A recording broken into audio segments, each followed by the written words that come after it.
Hello everyone, this is Rakhi Rajawat and welcome back to my YouTube channel. So guys, last video में हमने बात की थी class 12 chemistry chapter number 2 solution. उसमें introductory part discuss किया था हमने, जैसे कि solute, what is solute, solvent and solution, then types of solution, gases solution, liquid solution and solid solution. और उसके बाद हमने डिस्कस किया था concentration terms. After that there is a solubility discuss करने वाले हैं आज के इस वीडियो में। आज के वीडियो में solubility of a solid and gases in the liquid ये डिस्कस करेंगे हम। और इसके अलावा Henry's law that based on the solubility of a gases in the liquid, उसको डिस्कस करेंगे हम। तो इसको शुरू करने से पहले अगर आप इस चैनल पर नए हैं तो please subscribe to my channel, and if you think this content is helpful then please share with your friends. Okay, so let's see the solubility की जब भी बात आती है तो अगर हम सिंपल लैंग्वेज में बात करें तो डेली लाइफ में अगर आप शुगर डिज़ोल्व करते हो वाटर में, अगर आप लेमोनेड बनाते हो तो लेमोनेड बनाने के लिए हम नींबू का एक्सट्रैक्ट लेते हैं, उसके बाद वाटर में डिज़ोल्व करते हैं, फिर उसमें शुगर या सॉल्ट हम क्या करते हैं, ऐड करते हैं। तो वो क्या होता है कि शुगर कम्प्लीटली उसमें डिज़ोल्व हो जाता है जब आप स्टीरिंग करते हो। तो that is the solubility in simple language. Let's see in a definition form, solubility is what? The maximum amount of solubility of a substance, solubility of a substance is the maximum amount की हम बात कर रहे हैं, maximum amount of the solute is dissolved in a specific amount of solvent. Specific, that means specific होता है solvent का amount भी, कि 1 लीटर हो गया, 100 ml हो गया। specific amount of solvent at a particular temperature and pressure. Temperature की बात करें हम तो temperature is applicable for liquid solution, but अगर हम प्रेशर की बात करें तो गैसेस अगर लिक्विड में डिसॉल्व करते हैं तो वहाँ प्रेशर का सिग्निफिकेंट इफेक्ट होता है, राइट? तो what is the solubility of a substance is the maximum amount of solute which can or is dissolved in a specific amount of the solvent at a particular temperature and pressure. It also depends on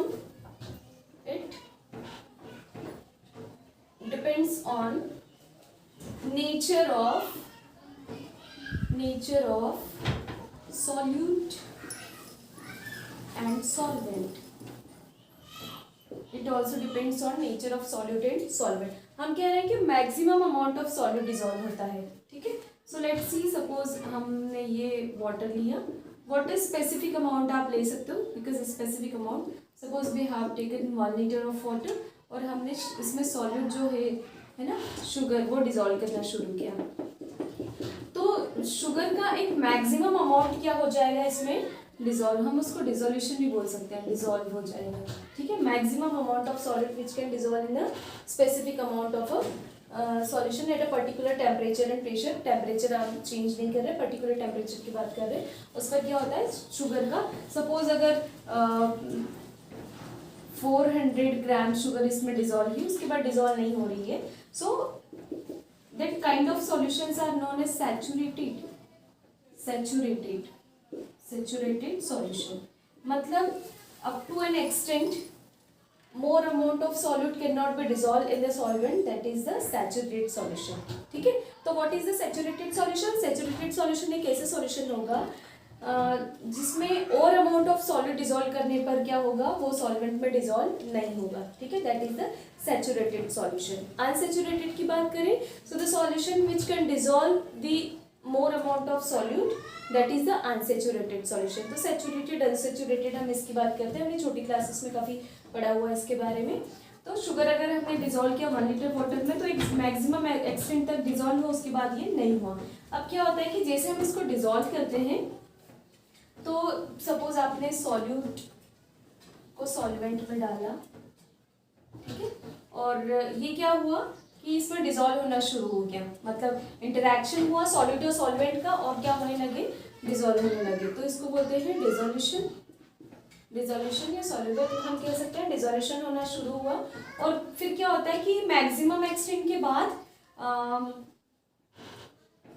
this solute particle of solvent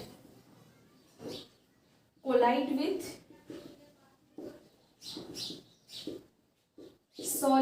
solute particle, ठीक है। और ये जब collide होते हैं तो ये उसमें से क्या होते हैं, सेपरेट आउट हो जाते हैं, precipitated and separate out, precipitated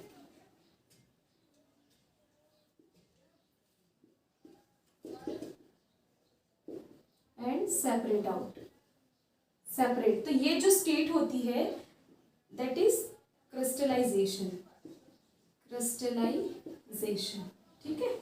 तो सॉल्यूशन जो है, सॉल्यूशन में से सॉल्यूट और सॉल्वेंट जब इंटरेक्शन होता है वो डिसॉल्व हो जाते हैं, और एक maximum amount of solute dissolve हो जाता है, और उसके बाद अगर मोर अमाउंट ऑफ सॉल्यूट हम उसमें डिसॉल्व करने की कोशिश करते हैं तो क्या होता है कि जो सॉल्यूशन के पार्टिकल से सॉलिड पार्टिकल वो, और जो सॉलिड हम ऊपर से डाल रहे हैं वो, ठीक है, उनमें इंटरेक्शन होता है और वो फिर से क्या होने लगते हैं, प्रेसिपिटेट आउट होके अलग होने लगते हैं, that is known as crystallisation, ठीक है। तो ये डायनामिक प्रोसेस होती है। तो इस स्टेट में सॉल्यूट का जो कॉन्सेंट्रेशन होता है, सॉल्यूट का कॉन्सेंट्रेशन वो कांस्टेंट हो जाता है, मतलब एक जितना डिसॉल्व है उसमें उतना ही स्पेसिफिक रहेगा, उसके आगे डिसॉल्व नहीं होगा, okay. That is the saturated solution, right. अब क्या होता है कि ये जो सॉल्युबिलिटी होती है सॉलिड की लिक्विड में या गैसेस की लिक्विड में, ये सॉल्युबिलिटी डिपेंड करती है नेचर ऑफ, और किस पर डिपेंड करती है, nature of solute and solvent, nature of solute and solvent. तो अगर हम बात करें इसके नेचर की, तो नेचर में आपने सुना होगा, सपोज आई हैव 2 बीकर्स, हम एक एग्जांपल के थ्रू बात करते हैं। हमारे पास 2 बीकर है, एक में हमने लिया वाटर, ठीक है, ये है वाटर मेरे पास, और मैंने इसमें डिसॉल्व की है शुगर, ठीक है, तो ये शुगर इसमें डिसॉल्व होने लगेगी। एक दूसरा बीकर है जिसमें हमने लिया है वाटर, और उसके साथ हमने उसमें लिया है सैंड और चॉक पाउडर, ठीक है। तो क्या होगा कि ये जो है, अगर ये मैं सिंपल बता रही हूँ, इसकी जगह अगर आप बात करो कि अगर हम यहाँ पर क्या ले लें, एंथ्रासीन, ठीक है, बेंजीन, तो ये जो है ये इसमें डिसॉल्व नहीं होंगे। क्यों नहीं होंगे? Because like dissolve in like, हमने पहले भी पढ़ा है कि पोलर जो होता है, जिसका नेचर पोलर, वो पोलर में डिसॉल्व होता है। मतलब सेम काइंड इंटरेक्शन अगर होता है सॉलिड सॉल्वेंट दोनों का, तो वो एक दूसरे में क्या होता है, डिसॉल्व होता है। अगर आप सैंड या चॉक पाउडर ये भी डालोगे तो इनका नेचर एक जैसा नहीं है, तो भैया ये तो फ्लोट करता रहेगा, सैंड होगा वो यहाँ पे डिपॉजिट हो जाएगा, तो ये इसमें डिसॉल्व नहीं होता है। तो किस पर डिपेंड कर रहा है कि सॉलिड और सॉल्वेंट का नेचर कैसा है, नेचर उनका कैसा है, इंटरेक्शन अगर उनमें होगा तो वो एक दूसरे में क्या हो जाएंगे, डिसॉल्व हो जाएंगे, और अगर इंटरेक्शन प्रॉपर नहीं है तो वो एक दूसरे में डिसॉल्व नहीं होंगे। So nature of solute and solvent both depends, अगर दोनों का नेचर कैसा है, सेम है, तो वो एक दूसरे में डिसॉल्व होंगे, मतलब सॉल्युबिलिटी इंक्रीज होगी, और अगर नेचर डिफरेंट है तो सॉल्युबिलिटी इंक्रीज नहीं होगी, ठीक है। तो नेचर डिपेंड करता है इसका। एक एग्जांपल हम स्पेसिफिक देख लेते हैं। Suppose there is a water plus, मतलब ये हमारे पास सॉल्वेंट है, वाटर और शुगर हो गया हमारे पास, ठीक है। तो ये एक जैसे है, लाइट नेचर है, ठीक है, क्योंकि हाइड्रोजन बॉन्ड बनाता है इसके साथ, तो ये क्या बना लेगा, सॉल्यूशन बनाएगा, सॉल्युबिलिटी बढ़ेगी इसकी। और अगर हमारे पास सपोज बेंजीन है, ठीक है, क्लोरोफॉर्म है, तो ये वाटर में डिसॉल्व नहीं होंगे, ये किस में डिसॉल्व होंगे, CCl4 कार्बन टेट्राक्लोराइड में डिसॉल्व होंगे। मतलब ऑर्गेनिक है तो ऑर्गेनिक सॉल्वेंट में डिसॉल्व होंगे, ठीक है। ये पोलर सॉल्वेंट में या हाइड्रोजन बॉन्ड बनाता है तो क्या होता है, डिजॉल्व होता है, ठीक है। So this is the nature पर डिपेंड करता है। Now let's see the temperature, how the temperature can affect the solubility.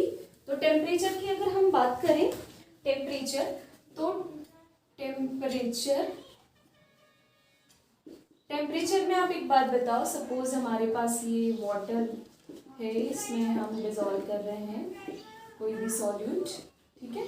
जब हम टेम्परेचर बढ़ाते हैं तो जो सॉल्यूट होते हैं, उनकी जो सॉल्युबिलिटी होती है वो इंक्रीज होती है। क्या होती है, इंक्रीज होती है। बट इट डिपेंड्स, अगर ये जो प्रोसेस हो रहा है, इफ दिस प्रोसेस इज एंडोधर्मिक का क्या मतलब होता है कि जैसे ही आप इसको टेम्परेचर देते हो, ये इस टेम्परेचर को, इस हीट को क्या करता है, एब्जॉर्ब करता है। अब ये एब्जॉर्ब कर रहा है ना, तो सॉल्युबिलिटी क्या होगी, इसकी इंक्रीज होगी। अगर प्रोसेस सॉलिड सॉल्यूशन की बात कर रहे हैं हम, सॉलिड और लिक्विड की बात कर रहे हैं हम, तो सॉल्यूट अगर डिसॉल्व होता है लिक्विड में, और इफ द प्रोसेस इज, मतलब टेम्परेचर इंक्रीज करने पर सॉल्युबिलिटी फैक्टर क्या होता है, इंक्रीज होता है। बट दैट डिपेंड्स कि प्रोसेस कैसी हो रही। इफ द प्रोसेस इज एंडोधर्मिक, मतलब टेम्परेचर को क्या कर रहा है, वो एब्जॉर्ब कर रहा है, तो उसमें वो पार्टिकल्स और अच्छे से डिसॉल्व हो जाएंगे, ठीक है। तो ये प्रोसेस अगर एंडोधर्मिक है ना, तो टेम्परेचर इंक्रीज करने पर, तो टेम्परेचर हम क्या करेंगे, इंक्रीज करेंगे, तो सॉल्युबिलिटी भी क्या हो जाएगी, solubility is also increases. But the process is exothermic अगर प्रोसेस हो रही है ना, इन दोनों के इंटरेक्शन की, तो अगर आप टेम्परेचर इंक्रीज करोगे तो सॉल्युबिलिटी क्या हो जाएगी, solubility will decreases. Got that thing? By increasing the temperature, the solubility increases of a solid dissolve in the liquid, but depends on if the process is endothermic, then if you increase the temperature, then solubility is increased. But अगर process क्या है, exothermic, क्या already उसमें से heat निकल रही है दोनों के इंटरेक्शन पर, और अब अगर और टेम्परेचर बढ़ाओगे तो सॉल्युबिलिटी उसकी क्या हो जाएगी, डिक्रीज हो जाएगी। This is for the solubility of a solid in the liquid, हम उसकी बात कर रहे हैं। When we talk about the pressure for that process, pressure की अगर हम बात करेंगे तो जो प्रेशर फैक्टर है इसका इस पर कोई सिग्निफिकेंट इफेक्ट नहीं होता है। क्यों? क्योंकि ये कंप्रेसिबल नहीं होते हैं, ऑलरेडी कंप्रेस्ड होते हैं। सॉलिड की बात करें और लिक्विड की बात करें तो हम इनको प्रेशर देकर क्या नहीं कर सकते, कंप्रेस नहीं कर सकते हैं।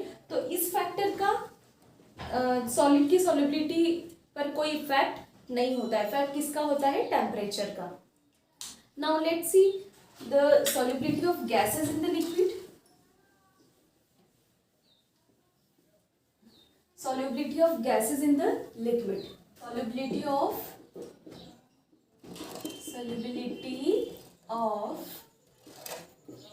gases in liquid.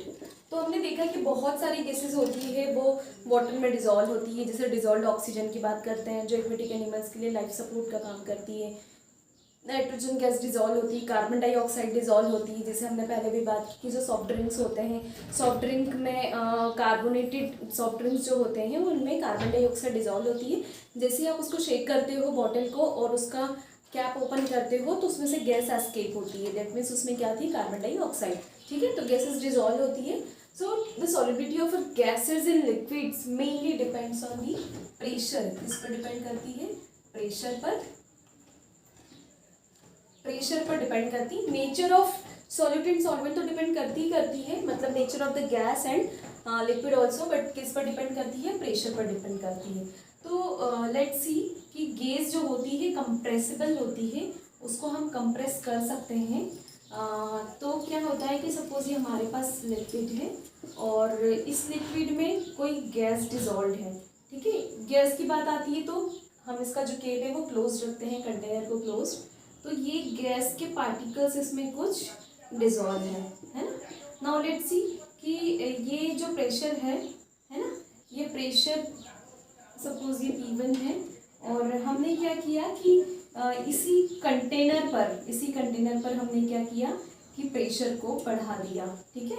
प्रेशर बढ़ा दिया तो आप देखो कि ये जो गैसेस के पार्टिकल है ये डिजॉल्व होंगे ज़्यादा अमाउंट में, आप यहाँ देखो कि जब प्रेशर P1 था तो गैस के जो पार्टिकल्स हैं वो सॉल्वेंट में कम्प्लीटली डिजोल्व या ज़्यादा डिजोल्व नहीं थे, सॉल्युबिलिटी इनकी क्या थी, कम थी। पर जैसे ही हमने प्रेशर बढ़ाया तो प्रेशर बढ़ाने पर आप देखो कि वॉल्यूम क्या हो गया, वॉल्यूम डिक्रीज हो गया, है ना, और इंटरैक्शन इनका क्या हो गया, इंक्रीज हो गया। मतलब हम ये कह सकते हैं कि जब प्रेशर को क्या करते हैं, इंक्रीज करते हैं। कब? गैस जब डिजोल्व होती है वाटर में, तो जब लिक्विड्स में, तो जब प्रेशर को इंक्रीज करते हैं तो सॉल्युबिलिटी भी क्या हो जाएगी, increase.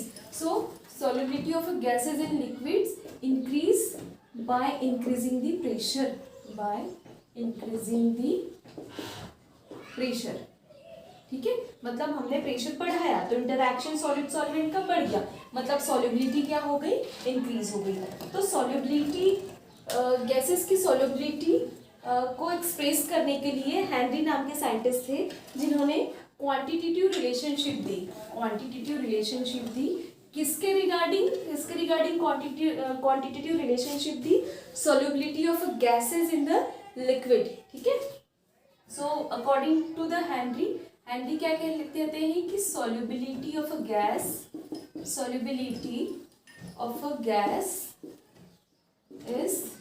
directly proportional to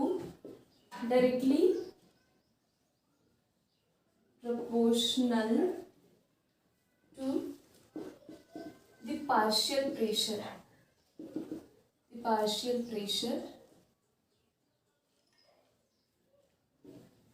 of the gas. ठीक है, ये क्वांटिटेटिव रिलेशनशिप दी थी हेनरी ने दी थी क्वांटिटेटिव रिलेशनशिप की solubility of a gas is directly proportional to the partial pressure of the gas in a liquid above the solution. ठीक है, तो जो सॉल्युबिलिटी है, सॉल्युबिलिटी को हम क्या कंसीडर कर सकते हैं, गैस के नंबर ऑफ मोल्स, क्योंकि सॉल्युबिलिटी अगर हम गैस की बात करेंगे तो गैस के क्या होते हैं, नंबर ऑफ मोल्स या मोल फ्रैक्शन जिसको हम कहते हैं। ठीक है, so mole fraction of a gas is directly proportional to the partial pressure of the gas in a solution. ठीक है, तो सपोज मोल फ्रैक्शन या जो पार्शियल प्रेशर होता है डायरेक्टली प्रोपोर्शनल होता है मोल फ्रैक्शन ऑफ दी गैस के मोल फ्रैक्शन के डायरेक्टली प्रोपोर्शनल होता है। दैट मीन्स सीधा है कि नंबर ऑफ मोल्स अगर इंक्रीज होते हैं, नंबर ऑफ मोल्स इंक्रीज करते हो या पार्शियल प्रेशर इंक्रीज होता है तो नंबर ऑफ मोल्स इंक्रीज करते हो तो पार्शियल प्रेशर भी क्या होगा, पार्शियल प्रेशर क्या होगा, इंक्रीज। अभी हमने देखा था कि भैया जैसे जैसे नंबर ऑफ मोल्स बढ़ते जाएंगे तो वैसे वैसे वो प्रेशर क्या होता जाता है, इंक्रीज होता जाता है। ठीक है, तो partial pressure of the gas is directly proportional to the mole fraction of the gas. ठीक है, तो इसको अगर हम प्रोपोर्शनलिटी का साइन हटाते हैं तो KH लिख सकते हैं। जो KH है that is Henrys constant, Henrys constant होता है KH। ठीक है, so what do you think, जो KH होता है, KH की जो वैल्यू है ना, KH की वैल्यू अगर इंक्रीज होती है ना, मतलब व्हाट इज द रिलेशनशिप, मतलब ये अगर KH आपको निकालना हो तो P/X इक्वल्स टू KH। जो KH होता है, KH फैक्टर, हेनरीज कांस्टेंट, ये नेचर ऑफ गैस को भी बताता है, नेचर ऑफ गैस या उसकी सॉल्युबिलिटी को बताता है। सो लेट्स सी कि जो KH है अगर उसकी वैल्यू इंक्रीज होगी तो नंबर ऑफ मोल्स क्या होंगे, डिक्रीज होंगे, सिंपल सी बात है, इनमें इनवर्स रिलेशनशिप है। ठीक है, so now let's see the questions related to Henry's law. तो क्वेश्चन क्या हमारे पास, if N2 is bubbled through water at 293 Kelvin temperature, how many millimoles of N2 gas would dissolve in 1 liter of water? Assume that N2 exert a partial pressure of 0.987 bar और इसका Henrys constant कितना दिया हुआ है, 76.48 kilo बार दिया है। ठीक है, तो लेट्स सी इसमें सॉल्यूट क्या है, नाइट्रोजन गैस बबल्ड आउट है। ठीक है, पर्टिकुलर टेम्परेचर, तो हमने सॉल्युबिलिटी की डेफिनेशन क्या पढ़ी थी कि the maximum amount of solute which can dissolve in a particular amount of a solvent at a particular temperature. तो पर्टिकुलर टेम्परेचर 293 दिया हुआ है। ठीक है, और यहाँ पर सॉल्वेंट क्या दिया है, वाटर दिया है, इसका स्पेसिफिक अमाउंट कितना है, 1 लीटर है। सो लेट्स सी सॉल्वेंट क्या है हमारे पास, इसका हम क्वेश्चन का सॉल्यूशन देखें। सॉल्वेंट हमारे पास क्या है, वाटर। कितना स्पेसिफिक अमाउंट है, 1 लीटर, ठीक है। सॉल्यूट क्या है हमारे पास यहाँ पर, सॉल्यूट नाइट्रोजन गैस है, नाइट्रोजन गैस, ठीक है। नाइट्रोजन गैस का हमको क्या निकालना है, मिलीमोल, मिलीमोल निकालना है, मिलीमोल्स। कितने मिलीमोल्स क्या है, ये डिसॉल्व, मतलब amount of solute we have to find out, ठीक है। तो हमने ये देखा कि सॉल्वेंट वाटर है, सॉल्यूट क्या हमारे पास नाइट्रोजन गैस है। तो अगर हम देखें कि हमको क्या फाइंड आउट करना है, millimoles of the nitrogen, amount of the solute हमको फाइंड आउट करना है। सो let's see the equation. Equation ये कहती है कि जो पार्शियल प्रेशर होता है वो मोल फ्रैक्शन ऑफ द गैस के क्या होता है, डायरेक्टली प्रोपोर्शनल होता है। ये हटाते हम तो ये हो जाता है P = KHX, ठीक है। इस इक्वेशन को मॉडिफाई करें अगर हमको ये फाइंड आउट करना है तो P बाय क्या हो जाएगा, ये KH = X, राइट। अब हम देखते हैं हमारे पास P की वैल्यू गिवन है, पार्शियल प्रेशर है, कितना दिया हुआ है पार्शियल प्रेशर, 0.987 बार दिया हुआ है। हमारे पास हेनरीज कांस्टेंट की वैल्यू भी दी हुई है क्वेश्चन में, वो कितनी है 76.48 किलो बार। किलो बार को बार में कन्वर्ट करने के लिए हम वही 1000 से मल्टीप्लाई करेंगे तो कितना हो जाएगा, ये 76,480 बार हो जाएगा ये, ठीक है। Let's put this values in the question. तो हम ये वैल्यू पहले पुट करते हैं, इस वाली इक्वेशन में पुट करेंगे, ठीक है। तो क्या हो जाएगा, ये P/KH, ये हमारे पास कितना है 0.987 बार अपॉन KH कितना है 76,480 बार। सो जब हम इसको सॉल्व करेंगे तो आफ्टर कैलकुलेशन इसकी वैल्यू आएगी 1.29 इंटू 10⁻⁻5। ये हमारे पास क्या आया, x आया। Now let's see what we have to do. अब हमको नंबर ऑफ मोल्स निकालना पड़ेगा। तो हमारे पास ये है सॉल्यूट और ये है सॉल्वेंट। तो सॉल्यूट का जो है उसको तो हम n नंबर ऑफ मोल्स मान लेते हैं, ठीक है, क्योंकि इसका फाइंड आउट करने हमारे पास कुछ भी नहीं है कितने अमाउंट में है। लेकिन जो सॉल्वेंट है उसका हम नंबर ऑफ मोल्स निकालेंगे। तो नंबर ऑफ मोल्स निकालने के लिए क्या होता है, नंबर ऑफ मोल्स निकालने के लिए मास बाय मोलार मास। तो मास मतलब 1 लीटर दिया हुआ है, तो 1 लीटर अगर हम बात करें, ठीक है, 1000 ml में बात करें और इसका मोलार मास कितना होता है 18, तो दिस विल बिकम 55.5 मोल्स। कितना होगा 55.5। अब ये हमारे पास आ गया 55.5। तो हम क्या निकालेंगे, मोल फ्रैक्शन किसका निकालना है हमको, मोल फ्रैक्शन तो ये आ गया। नंबर ऑफ मोल्स हमको किसका निकालना है, नाइट्रोजन का निकालना है, ठीक है। सो let's C x = n moles मतलब नाइट्रोजन का निकालना है, इसलिए n माना है उसको, n moles divided by number of moles of a solvent and solute. तो n मोल वही नाइट्रोजन का, हमने पढ़ा था ना इसके पहले वाले वीडियो में कि कैसे निकालते हैं, number of moles of a solute upon total number of moles of the solution, n mole plus कितना है हमारे पास वाटर का 55.5, ठीक है। समझ में आ रही है, ठीक है। अब ये मोल फ्रैक्शन तो हमारे पास है, कितना है 1.29 इंटू 10⁻⁻5, ठीक है। सो लेट्स सी, हम इसको इधर देख लेते हैं, नेक्स्ट वाली इक्वेशन शायद यहाँ हो सकता है दिखना रही हो। तो 1.29 into 10⁻⁻5 equals to n number of moles upon n number जो डिनोमिनेटर है, क्योंकि ये 55.5 है तो ये इससे कम है, तो इसको हम इसको क्या करेंगे, इस वैल्यू को नेगलेक्ट कर देते हैं। तो बचा क्या नीचे 55.5, राइट, ठीक है। अब हम क्या करेंगे, वैल्यूज को क्या कर देंगे, एक्सचेंज कर देंगे। तो n नंबर ऑफ मोल्स निकालना, ये इधर आएगा तो मल्टीप्लाई हो जाएगा। So what will become n moles equals to 55.5 multiply by 1.29 into 10⁻⁻5, ठीक है। हमको क्या करना है, इसका इसमें मल्टीप्लाई करना है and what ever the value calculated, तो इसकी वैल्यू जो होगी वो होगी ऑलमोस्ट 7.16। कितनी आएगी जब हम इसको इसमें मल्टीप्लाई कर देंगे, तो 7.16 इंटू 10⁻⁴, ठीक है। इतने क्या आए, मोल्स आए। किसके मोल्स है ये, n नंबर ऑफ मोल्स मतलब नाइट्रोजन के हैं, नाइट्रोजन के नंबर ऑफ मोल्स। तो ये तो नंबर ऑफ मोल्स आ गए हमारे पास लेकिन क्वेश्चन में हमको क्या दिया है, क्या फाइंड आउट करना है, हाउ मेनी मिलीमोल्स फाइंड करना है, ठीक है। तो 1 मोल इक्वल्स टू 1000 मिलीमोल, 1000 मिलीमोल्स होता है, ठीक है। तो हमारे पास कितना है 7.16 इंटू 10⁻⁻4 मोल्स है, ठीक है। तो इसका मिलीमोल निकालना है तो क्या करेंगे 1000 इंटू 7.16 इंटू 10⁻⁻4 क्या करेंगे, मल्टीप्लाई करेंगे। So this will become 0.716 millimoles, इतना क्या आ जाएगा मिलीमोल्स। तो let's see, very easy question. अगर ये हमको फॉर्मूला पता है और हमने मोल फ्रैक्शन पहले पढ़ा है तो इजीली हम क्या निकाल लेंगे उसके millimoles. This is all about for today's video. और इसके अलावा जो टॉपिक्स बचे हैं, ठीक है, वो कवर करेंगे हम नेक्स्ट वीडियो में। Till then bye bye.